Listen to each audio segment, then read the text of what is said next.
अगर आप भी चाहते हैं नए वीडियो एवं नए ऑडियो देखने एवं सुनने के लिए तो हमारे गोल्ड स्टूडियो चैनल को सब्सक्राइब जरूर करें एवं बेल आइकन दबाना ना भूलें।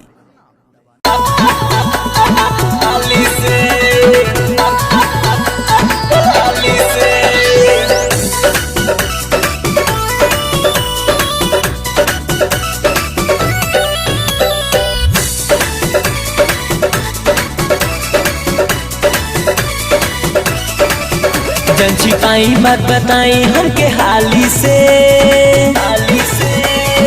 ए जी। जन छिपाई बात बताई हमके हाली से, जन छिपाई बात बताई हमके हाली से। कैसे गालाल भइल राजा बोली उठा लाली से। कैसे गालाल भइल राजा बोली उठा लाली से।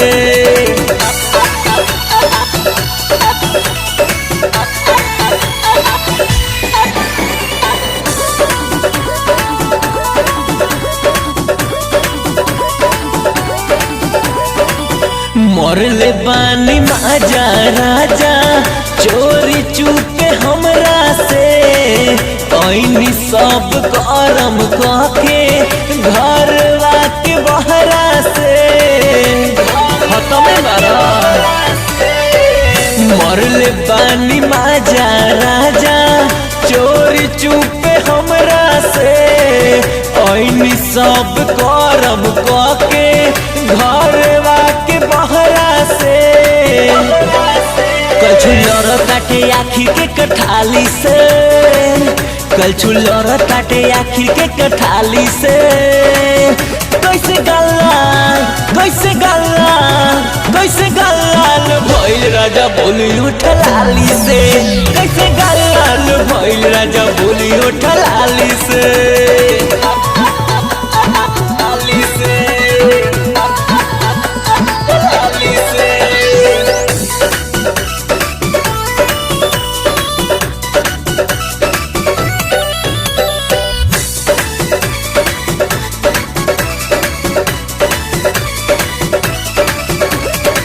नाही ठीक कोई अर्धियस 100 दिन के सुता के। 3 दिन से जातानी रउआ बलबुता के। मन में हर को नहीं जाई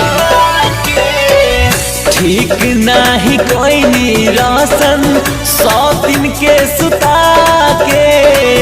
3 दिन से जातानी रउआ बलबुता के। मन करता कि कान भदी गाली से।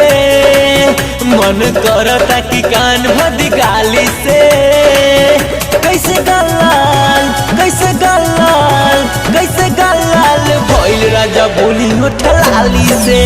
कैसे गालाल भइल राजा बोली उठा लाली से। जन छिपाई बात बताई हमके हाली से। ए जी जन छिपाई बात बताई हमके हाली से। जन छिपाई बात बताई हमके हाली से। कैसे गालाल भइल राजा बोली उठा लाली से। कैसे गालाल भइल राजा बोली उठा लाली से। नहीं सुधरवा।